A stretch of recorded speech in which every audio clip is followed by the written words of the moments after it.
ओम नमः शिवाय। शिव महापुराण रुद्र संहिता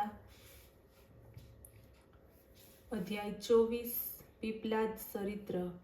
नंदीश्वर बोलिया, हे मुनि, हवे भक्तिपूर्वक पीपलाद नामक महेश्वरનો પરમ અવતાર સાંભળો। એક સમયે ઇન્દ્રાદિ દેવતાઓને વૃત્રાસુરે પરાસ્ત કર્યા, ત્યારે તેમણે પોતાના સર્વ આયુધોને દધીચી ઋષિના આશ્રમમાં મૂકીને બ્રહ્મલોકની યાત્રા કરી। ત્યાં પહોંચીને લોક પિતામહને તેમણે પોતાની સર્વ વેદનાઓ કહી સંભળાવી। બ્રહ્મા ઘડીભર મૌન થઈ ગયા, પછી વિચાર કરીને બોલ્યા કે એને માટે આપ લોકો મહર્ષિ દધીચીની પાસે જઈને એમના અસ્થિને માટે યાચના કરો। એમણે શિવની આરાધના કરી વરદાન પ્રાપ્ત કર્યું છે કે એમના હાડકાં વજ્રથી પણ કઠોર થશે। જ્યારે એમના હાડકાં મળી જશે ત્યારે તે દ્વારા વજ્રનું નિર્માણ કરી વૃત્રાસુરને મારી શકાશે। બ્રહ્માજીના વચનોને સાંભળીને દેવગુરુ બૃહસ્પતિને આગળ કરીને દેવતાઓ દધીચી ઋષિના આશ્રમે આવ્યા। બધાએ હાથ જોડીને વંદન કર્યા। ત્યારે દેવતાઓ આ આગમનનો અભિપ્રાય જાણીને ઋષિએ પોતાની પત્ની સુવર્ચાને આશ્રમની અંદર મોકલી દીધી અને ઇન્દ્રને આગમનનું કારણ પૂછ્યું। આ ઉપર સર્વાર્થ સાધક ઇન્દ્રે પોતાનો અભિપ્રાય કહ્યો। મહર્ષિ દધીચીએ વિચાર્યું કે પરોપકાર બીજો ઉત્તમ ધર્મ નથી। એમણે શિવનું ધ્યાન કરતા શરીરનો ત્યાગ કર્યો। પુષ્પવર્ષા થવા લાગી। દેવતાઓ વિસ્મય પામ્યા। ઇન્દ્રે કામધેનુ દ્વારા ઋષિના અસ્થિને બહાર કઢાવ્યા।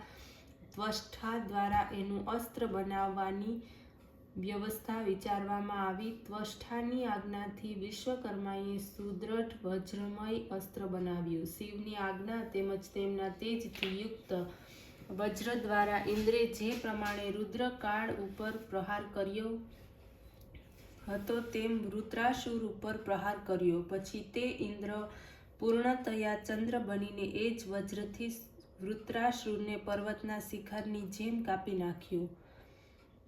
દેવતાઓએ મહાન ઉત્સવ માન્યો। પુષ્પોની વૃષ્ટિ થઈ। હે ભાઈ પ્રસંગ પાત્ર, આ ચરિત્ર મેં તને સંભળાવ્યું। હવે શિવજીનો પીપલાદ અવતાર સાંભળો। જ્યારે દધીચી પત્ની સુવર્ચા પોતાના પતિની આજ્ઞાથી આશ્રમમાં ચાલી ગઈ ત્યારે ત્યાં તેણે સંપૂર્ણ ગૃહ કર્મ કર્યા અને જ્યારે પાછી ફરી ત્યારે પોતાના પતિને તેમજ અન્ય લોકોને ત્યાં ન જોતા તેને આશ્ચર્ય થયું। ઘણા બધા અપશુકનો થવા લાગ્યા। ઋષિ પત્ની સુવર્ચા દેવતાઓના હૃદયને જાણીને ઘણી ગુસ્સે ભરાઈ શ્રાપ આપવા લાગી।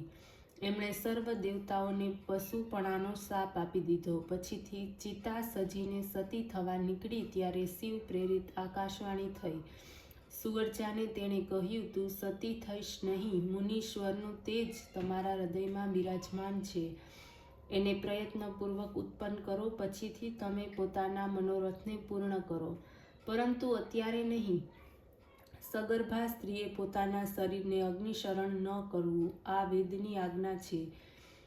આ વચનો સાંભળીને સુવર્ચાને ઘણું આશ્ચર્ય થયું।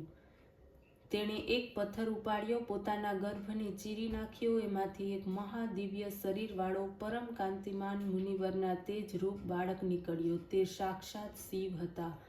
મુનિપત્નીએ તે બાળકના અદ્ભુત તેજને જોઈને રુદ્રનો અવતાર માન્યો। એની પ્રસન્નતાની સીમા ન રહી। એમને શીઘ્ર પ્રણામ કરીને તે બાળકના સ્વરૂપને પોતાના હૃદયમાં સ્થાપિત કરી લીધું। પછીથી પતિલોકની ઈચ્છુક સુવર્ષા હસતા હસતા પોતાના એ પુત્રને કહેવા લાગી, હે પુત્ર, તમે લાંબા સમય સુધી આ પીપળાના મૂળમાં નિવાસ કરીને સર્વને સુખ આપનારા થાઓ। હવે મને પતિલોકમાં જવાની પ્રેમપૂર્વક આજ્ઞા આપો। ત્યાં જઈને હું પોતાના પતિની સાથે રુદ્ર સ્વરૂપી આપનું ધ્યાન કરું। સુવર્ચા પુત્રને આ પ્રમાણે કહીને પરમ સમાધિ લગાવી પતિલોકમાં ચાલી ગઈ। ત્યાં જઈને પોતાના પતિને મેળવીને શિવલોકમાં આનંદથી શિવની સેવા કરવા લાગી। આ બાજુ મુનિપુત્રના રૂપમાં શિવજીએ અવતાર લીધો એમ જાણીને વિષ્ણુ બ્રહ્મા પોતાના સેવકોની સાથે પ્રીતિપૂર્વક ત્યાં આવ્યા અને મોટો ઉત્સવ મનાવ્યો। પછી એ પીપલ નામક શિવના અવતારને વિષ્ણુ સવિધિ સર્વ સંસ્કાર કર્યા અને તેમને સંતોષ પમાડનાર બ્રહ્માએ એમના નામકરણ કર્યા। પીપલાદ નામ રાખવામાં આવ્યું. પછીથી ઇન્દ્ર વગેરે સર્વ દેવતાઓએ કહ્યું કે હે દેવેશ, પ્રસન્ન થાવ. એ પ્રમાણે કહીને પરમોત્સવ કર્યો. બ્રહ્મા, વિષ્ણુ વગેરે સર્વ દેવતા તેમની આજ્ઞા લઈને પોતાના સ્થાને ચાલ્યા ગયા. પછી તો મહાપ્રભુ પીપલાદ લોક હિતાર્થ કેટલાય સમય સુધી એ અશ્વત્થ વૃક્ષના મૂળમાં તપ કરતા રહ્યા. ઓમ નમઃ શિવાય.